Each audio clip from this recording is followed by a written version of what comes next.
Coming up on the program today, we're going to learn and talk about learning what plants and vegetables and fruits that you can and just can't grow in your garden, as well as when is a good time to start a compost pile. We're also going to talk with Kerri and Carol of the Seedkeeper company about saving seeds, the importance of saving seeds, and how to properly save them. And we're also going to talk about alternatives to all-purpose flour. All that and more coming up today on the Wisconsin Vegetable Gardener Podcast. The Wisconsin Vegetable Gardener Podcast is permeating into your ears with your host, Joey Bear. And it could be the weeds. Some gardeners try to get all the weeds out of their garden. Other gardeners leave them in their garden. It's really a decision that you need to make. There's benefits to both sides of that. It's just something that you need to figure out what you want to do for your garden. And Holly Bear. Canning is a science. When you're canning, you want to make sure you follow the directions, follow the recipe, don't cut corners, don't replace things. It's crucial to you, your health, and your family. They're professional gardeners with full-time jobs, and they're on the air now. Greetings and welcome. Thank you for tuning into another episode of the Wisconsin Vegetable Gardener Podcast, a podcast for the health-conscious organic gardener worldwide. I am your host, Joey Barrett. Beside me is my wife, best friend, and gardening partner and co-host, Holly Bear. Behind the TWVG microphone here at the WI Garden Media Studios in southeast Wisconsin. The information that you're going to hear is important and vital to the success of your particular garden. You just may have to tweak some of the dates and times you applied for in your growing area. If you're tuning in for the very first time, we appreciate you and welcome. If you're tuning in as a regular listener to the program, thank you again. And if you don't know who we are, we're briefly going to tell you a little bit about what we do so you can get more of a full understanding of who we are and the passion we have for what we do. And then we're going to talk about things that you just can't grow in your garden, or you can grow. We create weekly videos, several weekly videos, and we publish them on our website at the WisconsinVegetableGardener.com. And these are all about what to do, how to grow food, what to do with the food you grow, and simple home living, all that great stuff. We also create a quarterly digital magazine, full color, and that's on our website at the WisconsinVegetableGardener.com as well. And it's got great information. Always, we have a great guest, and you can download that or just view it right on the website. As well as we do this podcast. This is episode number 11 of 16. If you'd like to, this is episode number 12. My correction by looking at the wrong notes. 12 of 16. If you would like to listen to all previous podcasts, you can certainly do that by going to the website, the WisconsinVegetableGardener.com. Click on the podcast tab at the top of the page. You can find all previous podcasts and guests there, as well as the sponsors that help make this program possible. So let's get in the first segment of the show here. Let's discuss and talk about what are some of the, learning what you can and can't grow in your garden. And I don't mean that if you're in Wisconsin, you know you can't grow a pineapple tree. That's common knowledge for many gardeners. We understand. What I'm talking about is it's a pineapple bush. A pineapple bush. Uh-huh. Pineapple bush. What I'm talking about is the vegetables and the fruits that should be able to be grown in your particular growing zone that you have difficulty in growing for whatever reason that may be. We're going to talk about some of the ones that we have had issues with in the past and that we still have issues with currently. So one of the things that we had issue with was growing sweet corn. We could never get the sweet corn to grow to a mature state to where the ears were what you would buy at the farmer's market or the farm stand or the grocery store. We always had very short, stubby ears that were not filled out correctly or properly. Mm-hmm. Well, one of the issues that we faced was we had a lack of nutrients in the soil. Now, corn can be a very controversial crop to grow, assuming that you are, we're growing an organic, non-GMO heirloom variety. But the problem is that regardless of if you're growing an heirloom variety, an organic variety, or an heirloom, a hybrid variety, it takes a tremendous amount of nutrients for the plant. They are extremely high devourers of nitrogen. So one of the things that we did over the fall and winter, or late fall I guess it was we took a bed, we designated a bed that we knew we were going to put corn in, and we put a lot of amendments to it. Right, so we added some organic fertilizer. Well, let's start from the first. We put, what did we put? About 9 cubic feet of compost in that bed from Composting.com, certified leaf compost. Coffee grounds. We did probably 40 or 50 pounds of coffee grounds in that bed. Yeah. And then we mulched it heavy with about a foot of shredded leaves. Yeah. That was, and now this bed is approximately 35 square feet, somewhere in that range. And you can see this on our video series at the website. So we did all that prior to even putting a seed in the ground. Then we came back, and at the time of planting, we pulled back the leaves that were already on the bed so we could see the soil. And then we added a combination of several different organic fertilizers till we had a custom number, that NPK on the side of the bag.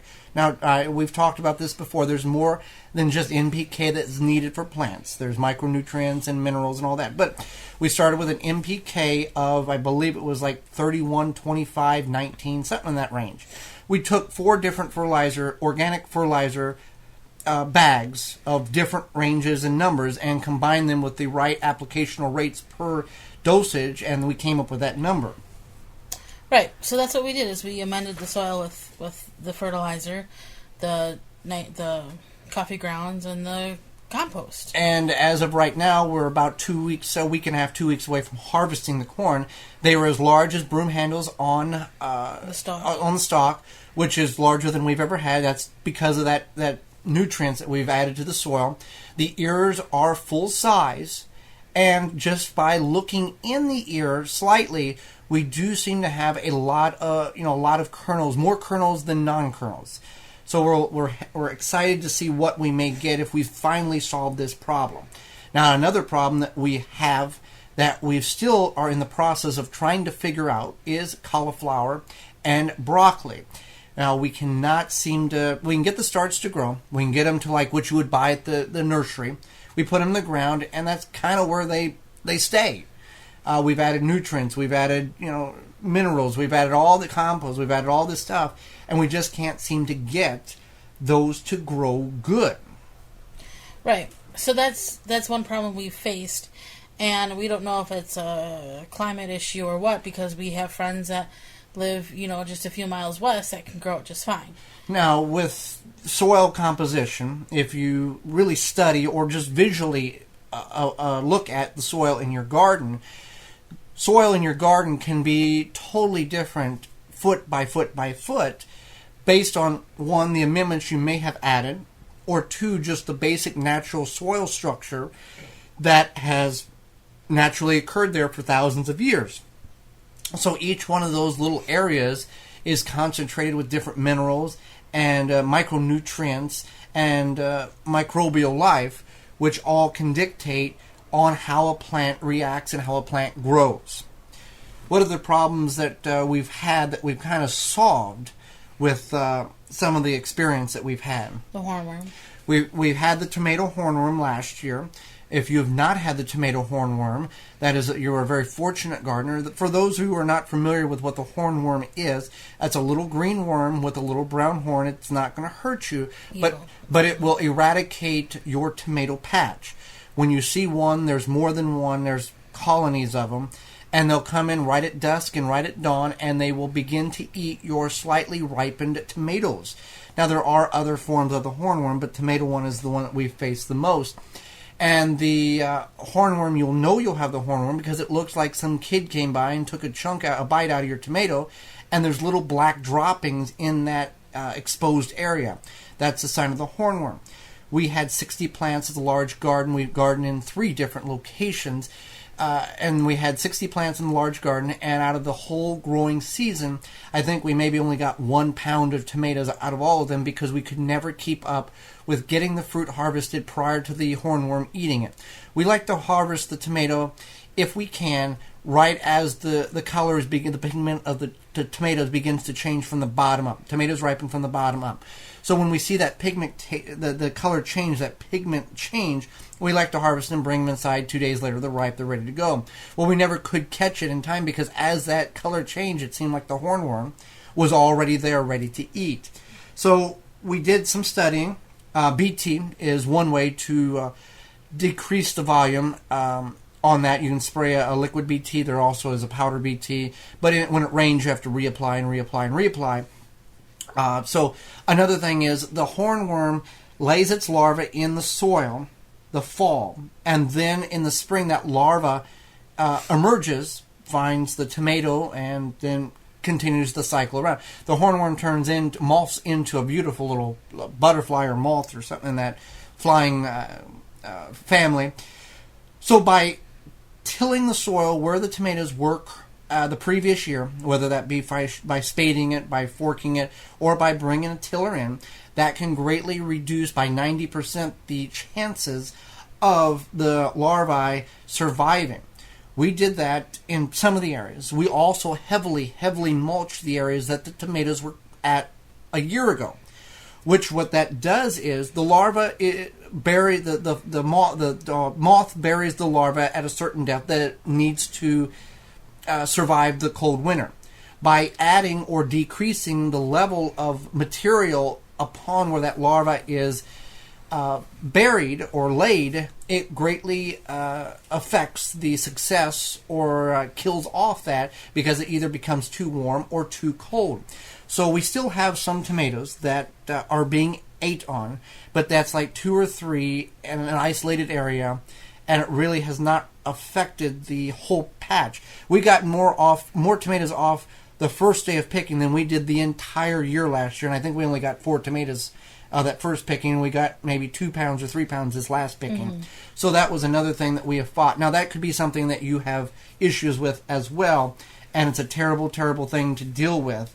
I would much wish on you a nutrient deficiency in the soil than the hornworm, because at least the nutrient deficiency, you know that you can add certain amendments to the soil and get that back up to normal levels. With the hornworm, you're waiting the entire year and fighting it the entire time.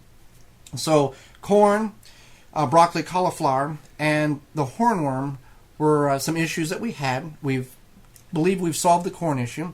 We still were working on the broccoli, cauliflower, and the tomato hornworm. We're 95% sure that we've got that solved and fixed. Now, that may change in the next 60 days, but that's just some of the issues. Was there anything else that we were having issues with that we were able to, that I can't think of right now? I think that's it. Well, I'm sure there's other things. The sweet potatoes, that's another thing that we had, and that really depends on the amount of heat. We're in an area in southeast Wisconsin where sweet potatoes need like 95 degrees for 90 days, and a lot of moisture. Watermelon's kind of the same way, and we just don't have that consistency of the heat. I mean, we're not complaining that it's not 95 degrees for 90 days straight, but in order to grow some of these crops that we enjoy, that can be an issue in that realm of success. So you're more than welcome. Please email us with any problems that you may be facing in your particular garden. You can go to the website. There's a contact button there on the right-hand side, and you can send us an email with any problems that you may have that maybe we know how to resolve that issue, or we have resources that we can provide for you so you too can be successful at that. Coming up next, we're going to talk about what's really on our mind. Tell me what you really think's up next, as well as when is a good time to start a compost pile. All that coming up right after this.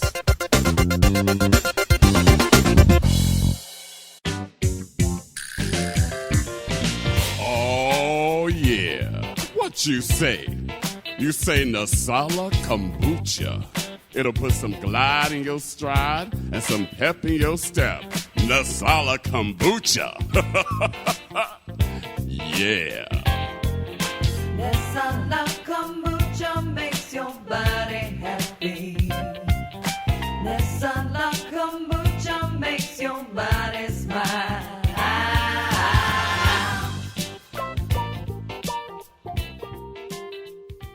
If you could double the life of your raised bed boxes by sealing the wood with a non-toxic wood preservative, would you? Well, now you can with a clear, penetrating product called Internal Wood Stabilizer. It's 100% non-toxic and easy to apply. Seal your bare, untreated wood surfaces, even chicken coops, by spraying Internal Wood Stabilizer. It's invisible, seals the wood from the inside out, and never wears off. Recommended by organic gardening experts. Internal Wood Stabilizer. Check it out at timberprocoatings.com. Hey, this is Craig. And this is Larry. From the Urban Farm and Garden Show. And when I'm not in the barn shoveling, And I'm not out in the garden digging up carrots. we're listening to Joey and Holly Baird from the Wisconsin Vegetable Gardener. Welcome back to the program. If you'd like to check out and find out more information about those sponsors you've just heard and our entire sponsor lineup, you can find all that information at the WisconsinVegetableGardener.com. Click on the podcast tab, as well as those links for those sponsors that support us are in the show notes below. Support them because they support us and believe that you should be able to garden anywhere you want to for free. So it's time for Tell me what you really think. And in this week's little segment about being open and honest between Holly and myself, we're going to talk about what we think, and we're going to tell you what we really think about flavors in food, or fake flavors in food. Well, the fake flavors in food, that's basically a chemical compound or chemical treats that is put together so you think it tastes like strawberry or banana or whatever. And it's not good for you. It's been proven time and time again that they're made from chemicals, and they also cause different problems. So it's definitely something that you want to try to avoid. Artificial flavors are not good. Well, you've got the dyes, and you look at red 40 or blue 40 or yellow 50, whatever you look on the back of these labels. I think it's yellow 80. And it's nothing good, and we're all guilty of eating items that have artificial flavors, because sometimes the artificial flavors are pretty good. Yeah. But the reason this topic came to be was we used to get Pop-Tarts that were created by artificial flavors. Toaster tarts. It's all the same thing. Toaster tarts, Pop-Tarts. They're the little square things with the fruit inside of a baked or a crusty Joey likes bakery to eat those for thing. breakfast. So anyway, we used to get them that they were not organic. They were not. They were made, and you break them open, the strawberries, from the non-organic to the organic. The non-organic, the chemically enhanced flavors, it was bright red, like what you would think strawberries would be. And then whenever you break open the organic Pop-Tart, I'm going to call them Pop-Tarts, it was more of a Toaster pastry. It was more of a darker red, not a bright red, but like a darker, like a jam consistency, a jam color. And the flavors were as different as night and day. And actually the organic ones do taste better than the chemical enhanced variety. But that's just one of many, many examples that we see on a daily basis. Now, and obviously you think about cost, but realistically there's been studies that show over and over again that if you eat organically, you don't have the chemicals in your body. And there was a recent study, I think it was a family in Switzerland or somewhere, where for 2 weeks, they had their urine tested, they had pesticides in their urine. Then for 2 weeks, they replaced everything in their home with organic, had their urine tested, and it was clear, pretty much clear. Those pesticides pretty much gone. So just think about that. And I understand, it's a cost, but if it's something that you really like, then it's good to find an alternative. Otherwise, maybe you want to rethink that. And it's not a perfect situation. There's stuff that we eat. We like to eat breakfast cereal, but I usually try to buy the stuff that's not full of junk. But also, it really depends on your location, too, because let's be honest, in farm country USA, you're not going to have Outpost, you're not going to have Whole Foods, you're not going to have fill-in-the-blank organic certified organic grocery stores. Mm-hmm. You're going to have the big box Wally Worlds and those type of stores that dictate what the rest of the town has. You know, a lot of those big box stores are now catching on to the organic trend because there's money in it. That's what it comes down to. I mean, it's not right or wrong to them. They see, hey, we can bring in X amount of products and make X amount of dollars and still sell the other crap and still make money off that. Right. So you also will see. I know I shop at Aldi, and I'm glad that I see organic stuff there. If I'm in a pinch and I want something, you know, aside from what I usually get there, but it's organic, like fruit, vegetables, they have that there now. So, and they have a number of organic. They even have coconut oil. So they're really stepping up, and they even have organic meats, ground beef. So they're really stepping up to make it more, I guess, whatever you want to call it, along with the times. So that's something to definitely consider, is that you don't have to necessarily be, buy the cheap food. You can still buy cheap, but you can buy smart too. And you're not going to be able to, to wipe everything out of the kitchen and start new. Just making little steps. Yeah. Making little steps. Especially, eat what you have. Don't throw it away, or if you decide that you do enough research and you don't want it in your house anymore, then give it to your local food pantry as opposed to just dumping it. But or give it to a friend or family member. But yeah, you definitely want to think about maybe making some little changes.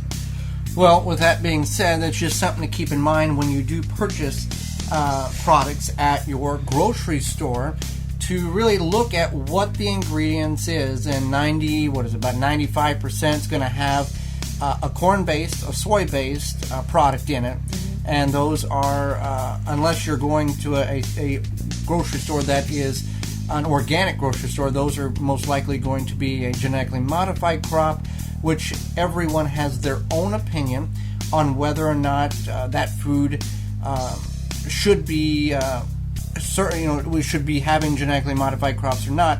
The real that shouldn't be the argument. The real argument should be just label it and then let everybody decide. Right. So that's a topic for another day. So with that being said, we will close the door on this topic. Let's talk about composting. Composting is something that we can all do regardless of the size of our garden. And even if we are in an area where we don't have a garden, let's say apartment dwellers, there is ways that you can compost. But let's talk about when is the best time, or is there a best time, Holly, to start a compost pile, or is it better just to go ahead and do it? Best time was probably like a couple of years ago. But but realistically, the best time is any time, really. But if you're thinking in terms of seasons versus anything, then spring would be. But if you start one now, it's not like I would rather you start one now or whenever is convenient than start one in the spring. But now, spring is best. Right. Now, there are a number of things that you can put in the compost pile that you can't put in the compost pile, but we're not going to go over that list. You can go to your favorite search engine and type items to put in compost pile, and you'll have dozens of results, and everyone will be a little different. But basically, your compost is or materials that are not man-made, natural materials. We're talking food scraps, paper, shredded paper, cardboard, excluding dairy and meat products. Now, if you are going to make a compost pile in the back 40, go ahead and throw your meat scraps, your bones in there, whatever, because the nature, the animals, the rodents, they're going to get in that pile. If it's out in the back 40, they're going to go through and scrounge through there and actually kind of help you in the process of stirring it up and introduce a lot of oxygen in it. But that's very few of us are going to have that option. Most of us are going to have a compost pile that is relatively close to the garden or to the back door of the house where the material are going to come from and go to. Right. So, yes, that's something you want to consider, is where you're going to put it. Also, where you live, what the rules are, the municipality, the rules are. Then you want to think about what you're going to put in your compost. A lot of people can just do the cold composting, or you can choose to do the hot composting. But you want to make that decision before you just start dumping stuff in a pile. Hot composting is whenever you have a relatively equal balance of greens and browns, nitrogens to carbons. That hot composting will result in a core temperature, and you keep stirring it to introduce the material into the core. Your pile is going to get 170 degrees for 3 consecutive days, and that will kill off the seeds that have been placed in there. Cold composting is a process which we do just because we just don't have the mixture, or we don't spend enough time. There's a little bit of both on that to get that core temperature up to 170 degrees. Cold composting is a slower process of the breakdowns of the carbons and nitrogens in the browns and the greens. It does not kill off the weed seeds or fruit seeds or vegetable seeds that you throw in that pile. Some may die off because some of the core areas may exceed that 170 degrees for several days. But overall, you're still making compost, but you're introducing those weed seeds back into the garden. So one of the things that you can do is, 1, figure out how to make a hot compost pile, or 2, utilize that compost in a way that maybe you wouldn't otherwise think about, and only use that compost exclusively for container gardening, which is a very easy way to extract weeds that may be coming in your containers. Plant a tomato or beets or whatever it is, and then weed the top portion off of... Or mulch it. Or mulch it with some type of mulch. You can also use that compost in the trenches of your potatoes whenever you're planting the potatoes. But keep in mind that a cold compost is not going to kill off those weed seeds or vegetable seeds or fruit seeds that you put in that particular that pile. Obviously, if you start a compost pile in the spring and run it through the summer and fall, the ambient temperature is going to be much warmer, and the procedure of breaking down process will occur much quicker than if you do start it in the winter. Most compost piles in the northern portions of the United States that are going in the winter, based on the volume that you have, they say the recommendations of a compost pile is 1 cubic yard, which is 3 foot by 3 foot by 3 foot by 3 foot of material. And we've done that with leaves and some kitchen scraps, and we found that we had more leaves than kitchen scraps, so obviously the pile froze. And it also was like a wind chill of negative 25 that winter, but that's beside the point. But what we do is we have a container on the porch, and as the kitchen scraps in the kitchen bucket gets filled, we take them and put them in the container on the porch, and they freeze. Mm-hmm. And then once that container gets full, we'll take it to the garden and dump it in one of the piles and cover it up. It's not going to break down, but we were able to take those materials and let them freeze on the porch, and then take them and dump them at one time. So it's another thing you can do is, if you don't want to have a pile, you can invest, or you can make your own composter, which is basically like a barrel, and then some of them you just rotate it along your lawn. You just rotate it every day, or you actually have a crank to rotate it. And a lot of people, and then there's even ones that kind of stand alone too, and then you get your compost from the bottom. But that's something to consider as well. If maybe you don't want to have a pile in the corner of your yard, or you just think it's too much to turn it over, you can have these ones that assist you as well. So that's just some of the thoughts on composting. You can go to the website and search composting in the search box, and you'll find a number of videos that we have done that's related to that. Stay tuned. Coming up next, we're going to talk about seed saving with Carol and Kerri of the Seedkeeper Company out of Chicago, Illinois, right after this. Paradigm Gardens, Wisconsin's largest progressive gardening center. Located in Madison, Wisconsin, Paradigm Gardens offers the largest selections of soil amendments, organic and salt-based plant nutrients, grow lights, and hydroponic systems available in the Midwest. Our knowledgeable and experienced sales staff are always available to help. Visit our new website, www.paradigmgardens.com, or visit our retail store at 4501 Helgeson Drive, Madison, Wisconsin, just off Stoughton Road. It's all about the soil at ManureT.com. With their grass-fed, antibiotic, and growth hormone-free cattle and horses, owner Annie Haven puts the quality in her premium soil conditioner. 100% organic and natural, whether feeding your flowers or veggies, indoors or out, you can grow organically with confidence. To purchase authentic Haven brand Manure Tea, small orders or large, go to ManureT.com. Always free shipping. Hi, this is Nikki Jabor, author of The Year-Round Vegetable Gardener and Groundbreaking Food Gardens, which you can find at NikkiJabor.com. And and you're listening to Joey and Holly Baird on the Wisconsin Vegetable Gardener Podcast. Welcome back to the program, everybody. If you want to know more about those sponsors you've just heard and our entire sponsor lineup, you can find them at the website, wisconsinvegetablegardener.com. Click on that podcast tab at the top of the page. Support them because they support us and believe that you should be able to grow wherever you want for free. Speaking about people who like to grow things, let's head down to the Windy City, Chicago, Illinois, to meet with two ladies, who know a thing or two about seed saving. Okay, they can write a whole book about seed saving if we had the time. They are the founders of the Seedkeepercompany.com. This is a company where they've got devices and tools to help you save your seeds the right way, whether you buy them or you save them yourself, and some devices to grow those seeds in the following year. We're going to talk about all that and a whole lot more. Welcome to the program, Kerri and Carol from the Seedkeepercompany.com. Great. We're excited to be here. Very happy. Now, as gardeners, we think about saving seeds pretty much all the time, or at least maybe we should think about saving the seeds all the time, or especially when we're eating a good tomato or ear corn or peppers. Now, I know, and we always want to grow them, I want to save them for next year and grow. Let's talk about the types of seeds that we can save. The seeds fall in three categories. We've mentioned this on the program a couple of times, but I think it goes to repeating. You've got heirloom, hybrid, non-GMO, certified organic. What does all these mean? And ladies, what can you save? What should you save? What's the best to save? Well, we can start with hybrid because that's probably a seed we would not want to save. It's made from two plants to come together to create another plant.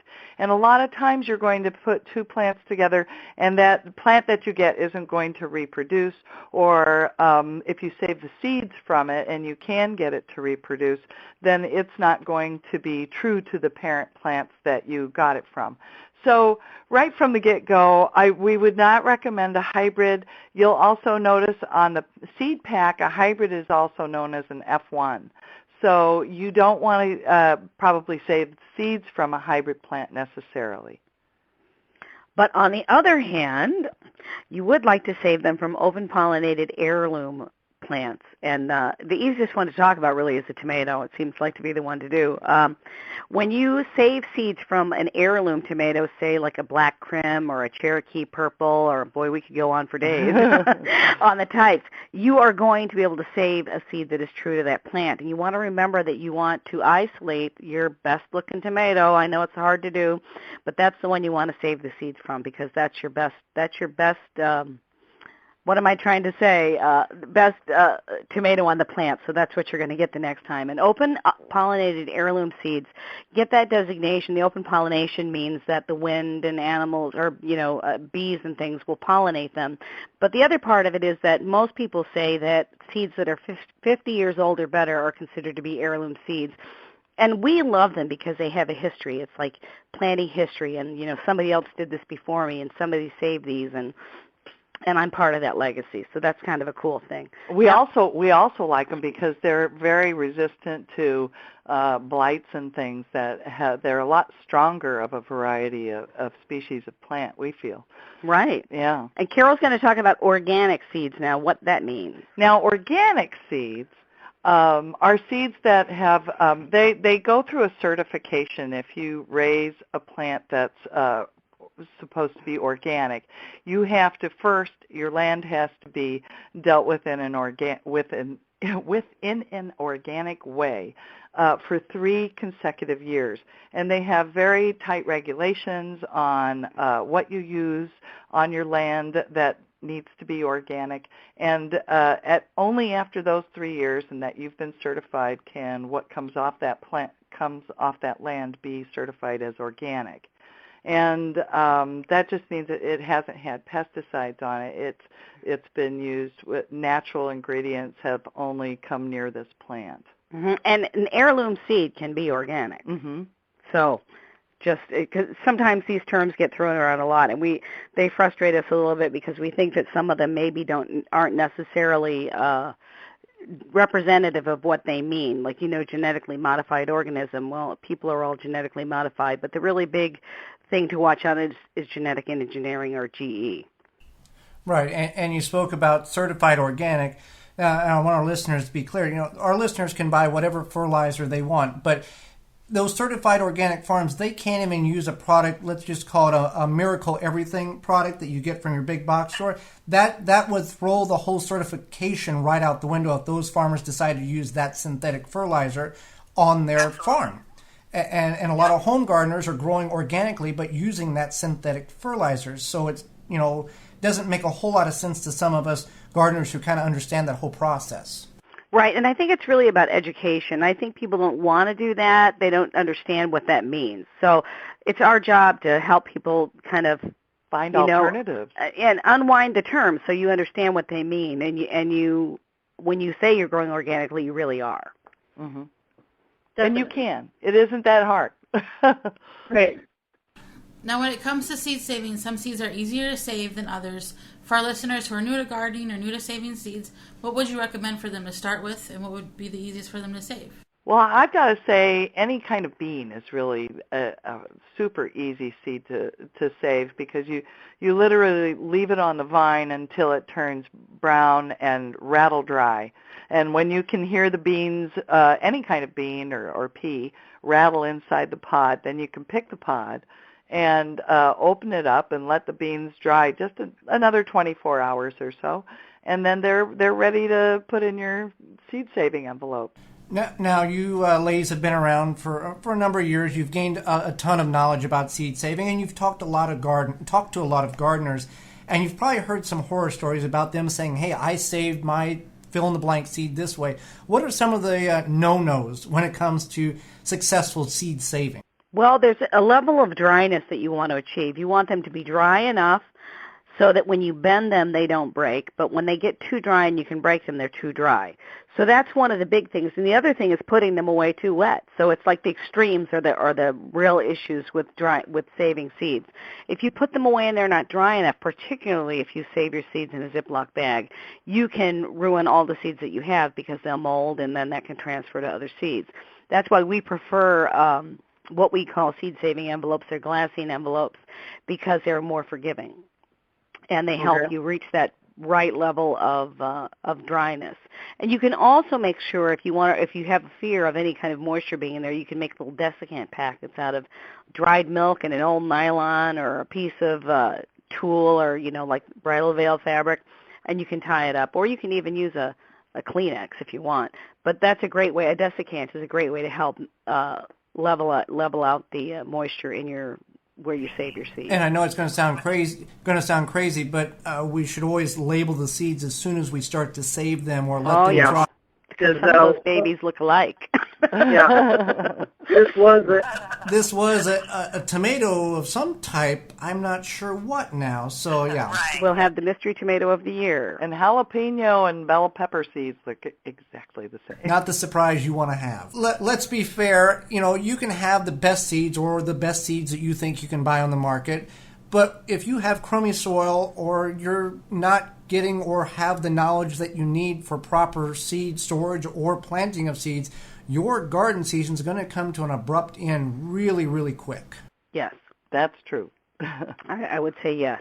We're really big on making sure that our soil is prepped, and part of that is not moving the soil too soon. We're all ready in May to put things out there, but we really watch that. And this year we're really going to pay extra special attention to soil temperature. Yeah, that's really important when you're transplanting your plants. It's like you've raised them as seedlings, and now you're trying to transfer them, and that can be just so critical in shocking them, or they can become damaged. So you really want to transfer them at the right time into the right temperature soil. Right. I said this earlier, and I think it's it's kind of like I'm like having this epiphany here for a moment. I think the thing that you really want to guard against when you're working with seeds is extremes. Like in the beginning, when you're just starting them out, you want to water from the bottom. You don't want to sop the soil. You want it to be moist so they can germinate, and then beyond that, you don't want it to get too crazy so you don't experience dampening off or invite that that pathogen in there to start that. Definitely. Now, you ladies have a device you call the Seedkeeper, and you have a few sizes to pick from. I want to point out that this is not just some box with some random stuff in it. It actually is something that experienced gardeners or unexperienced gardeners can use too. Why don't you tell us more about the Seedkeepers? Sure. Well, first of all, our Seedkeepers came about because Kerri and I started from seed. And we turned and said, well, we have all these extra seed packs left over. We got to store them in something. And so we devised something that would be helpful for the gardener with an A to Z file. And 2 of our Seedkeepers have monthly dividers. But they're just a fantastic way to store your seeds. There's information on all of our cards.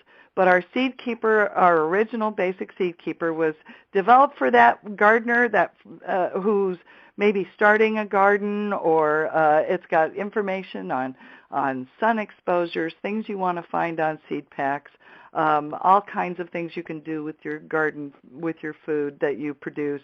And just the right place to start your garden in your yard is one of the most important things, with a water source and the right light. And of course, you can amend the soil. That's always something you can do.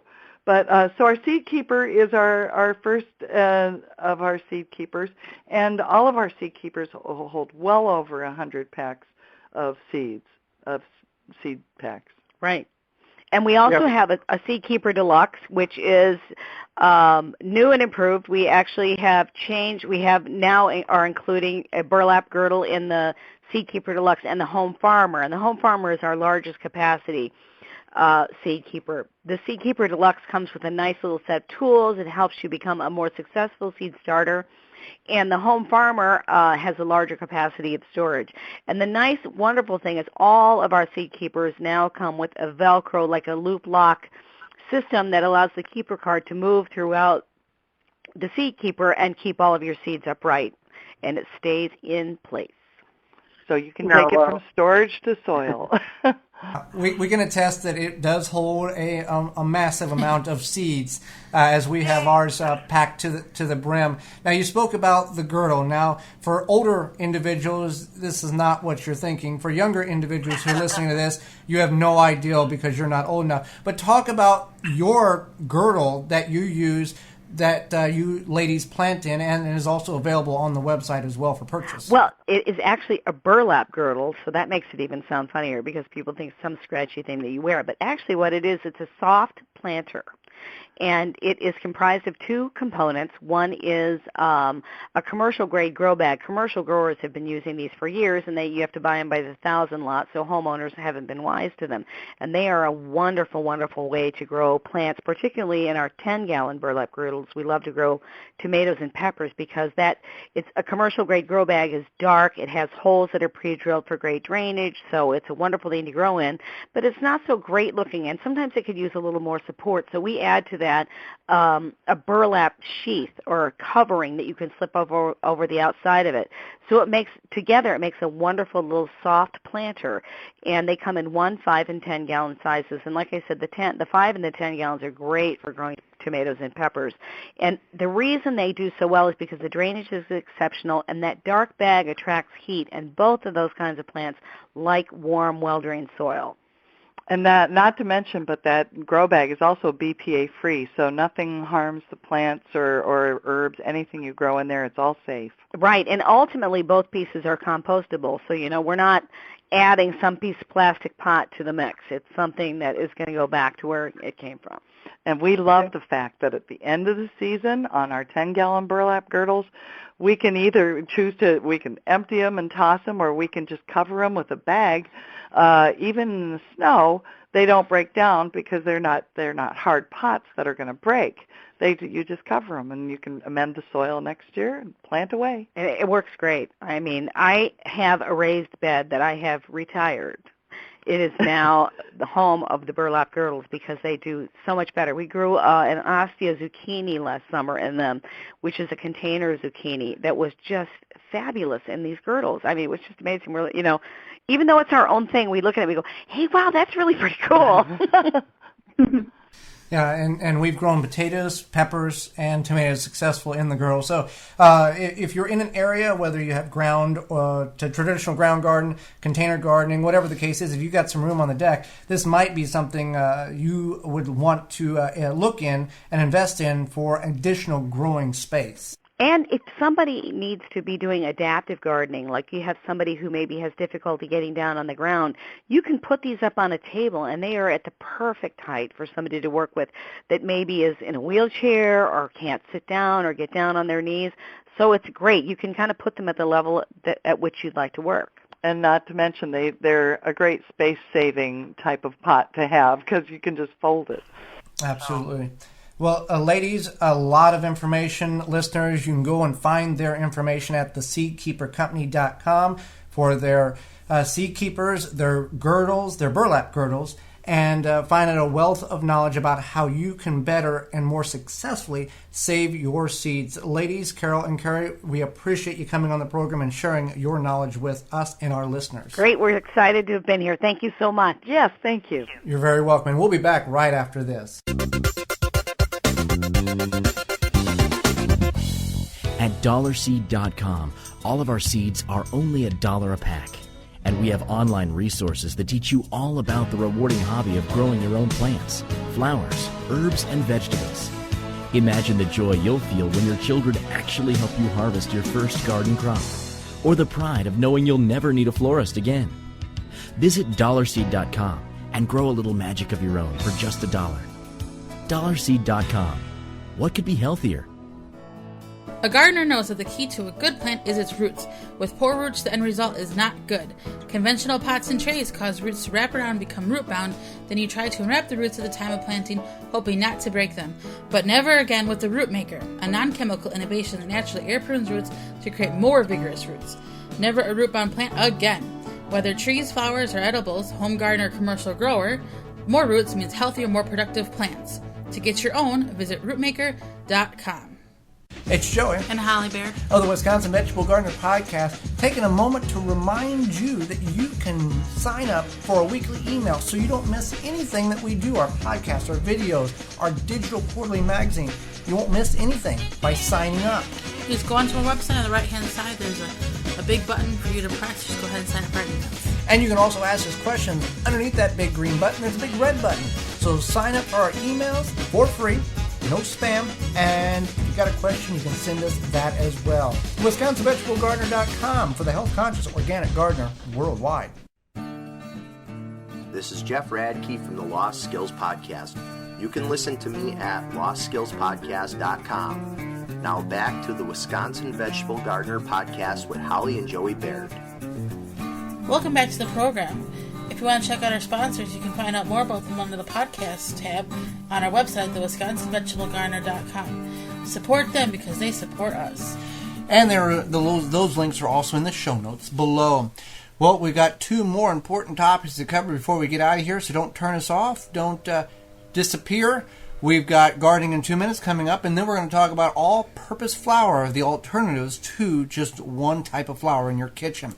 Gardening in 2 Minutes is an audio production that Holly and I produce on a weekly basis for a couple of radio programs and a number of podcasts. If you would like Gardening in 2 Minutes on your particular program, contact us through the website. This Gardening in 2 Minutes is all about bug control, how to control bugs the best ways. This Gardening in 2 Minutes is sponsored by Body, Mind, and Soil Hose-In Filtration Systems. Don't poison your garden with municipal water. Attach a Body, Mind, and Soil Hose-In Filtration System. Free shipping exclusively through the WisconsinVegetableGardener.com. Average use is 25,000 gallons before replacement filter needs to be inserted. More information can be found at the website, thewisconsinvegetablegardener.com. And here is Gardening in 2 Minutes. This is Gardening in 2 Minutes. When gardening, we all face issues with unwanted bugs. Now, there's a variety of different situations that you can combat this problem with. You could go and purchase harmful chemicals from your local garden center to spray in your garden. But those are not selective. They will kill everything, good and bad bugs. You could introduce native species, beneficial insects into your garden by flowers or actually purchasing them online. One thing you can do to avoid or to combat bad bugs is things such as soapy water for aphids, and for many other little bugs you can do things such as a hot pepper spray where you mix some ground red pepper with water and spray it on the plants. That'll deter some bugs as well. You can also just simply remove the bugs, bug by bug, with your fingers. Or you can go the no-touch route and simply leave the plant and the bad bugs alone. For example, if you have 3 pepper plants and one pepper plant is being infestated with bad bugs but the other 2 are not, your best scenario is to leave that one plant in the ground alone and allow those bad bugs to eat and feast on the one plant, knowing you're not going to get a harvest off of it. If you choose to remove that plant, those bugs, those bad bugs that were eating on that, for example, pepper plant, are going to find the neighboring pepper plants and begin their feast on that as well. So leaving your one bad plant alone may be the solution to this situation. Another chemical or non-chemical is called BT, and this is a natural substance that you can find at any garden center, and it is good for the tomato hornworm, the tobacco hornworm, and the cabbage looper. So when it comes to bad bugs, it's not just a one thing fits all. You need to examine your situation because one scenario may not always work all the time. For more information on controlling bugs in your garden, our weekly video productions, as well as our free downloadable digital quarterly magazine, you can find all that information at the WisconsinVegetableGardener.com. For Gardening in 2 Minutes, I'm Joy Baird. And I'm Holly Baird. So that's just some of the ways that you might be able to control your bugs in an organic and more health-conscious manner. So before we get out of here, let's talk about alternatives to all-purpose flour. Now, Holly, you're more vast in this particular area than I am. What is, number one, what is the basis of all-purpose flour? Why is they call it all-purpose flour? Because it's all-purpose, but what is the materials that is made up of that? Where does it derive from? It's made from wheat, but it's not whole wheat. It's wheat that has been heavily processed and then bleached. But it's good because it's easy to bake with. I mean, you can bake anything with it, really.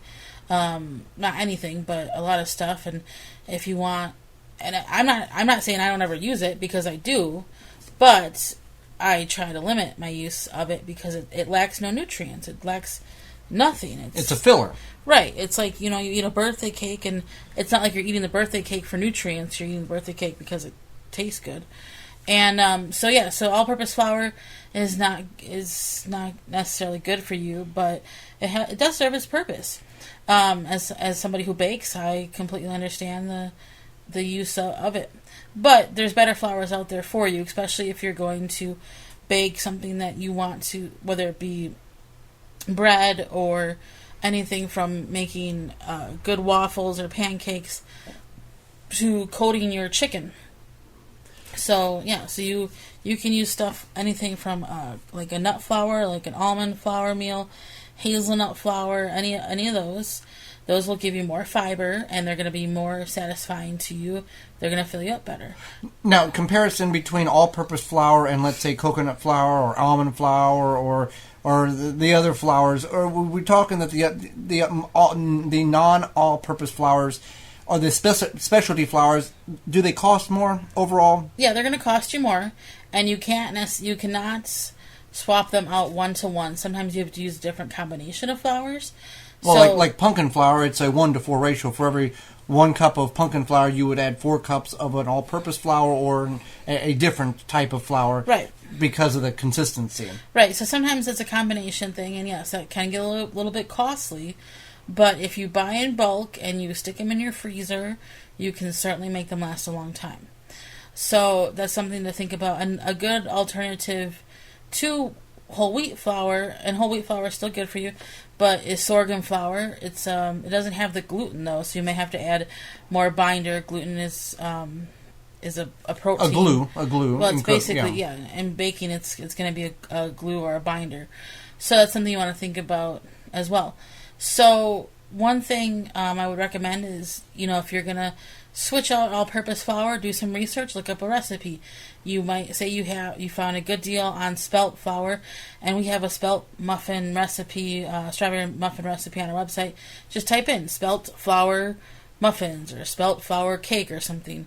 That way you can kind of find a good alternative. Well, this kind of also falls in the same category as we talked about in the first segment. I guess it was the first segment. No, it was Tell Me What You Really Think, about location that you're at. I guess that kind of falls in all the segments. Yeah, but you can find a lot of stuff. I understand that, but I mean, if you're in farm country USA, you may not have the 9 different varieties of flour that you're able to get here. Yeah, but a lot of these people who write these blogs, they find it. They find it whether it be online, right? And you can find a lot of stuff cheaper online than you can find at any store. Or, you know, a lot of these people will plan ahead. They know that they're going to the certain town, they're going to pick up X, Y, and Z. Healthy living is something that you have to invest your time into. And I'm sorry, that's just the truth behind it.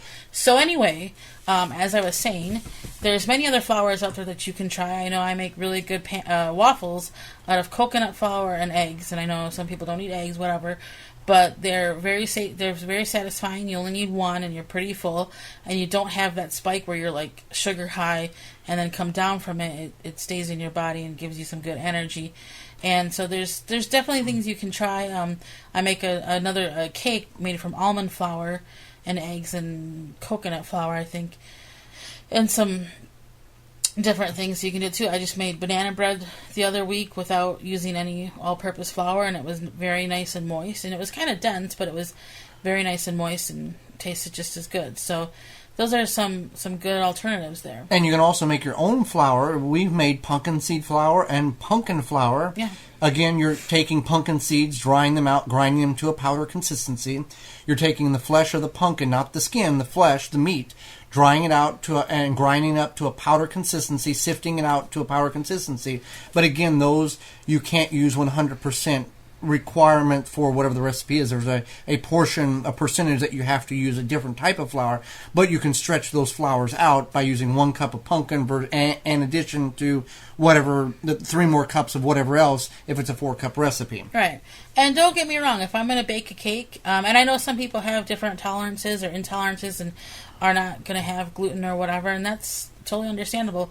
But if I'm going to bake a cake from scratch, I'm going to use cake flour, which is a little bit fluffier than an all-purpose flour, but that's what's going to happen.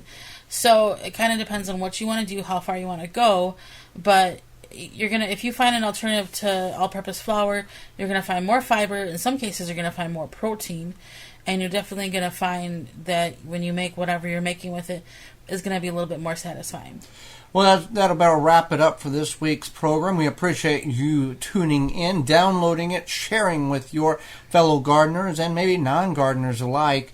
For the audio that you've heard in the show, that's courtesy of sfx.co.uk, a free audio service, as well as audioneutronics.com, 2 royalty-free websites and copyright-free websites we use to help liven up the podcast. And Dollar Seed and Nest Kombucha have their own audio that came from themselves. So until we meet again, and I'm Joey Baird. I'm Holly Baird. We appreciate you tuning in, and we will see you in the garden. The Wisconsin Vegetable Gardener Podcast is a production of the WisconsinVegetableGardener.com for the health-conscious organic gardener worldwide, and distributed in association with WI Garden Media.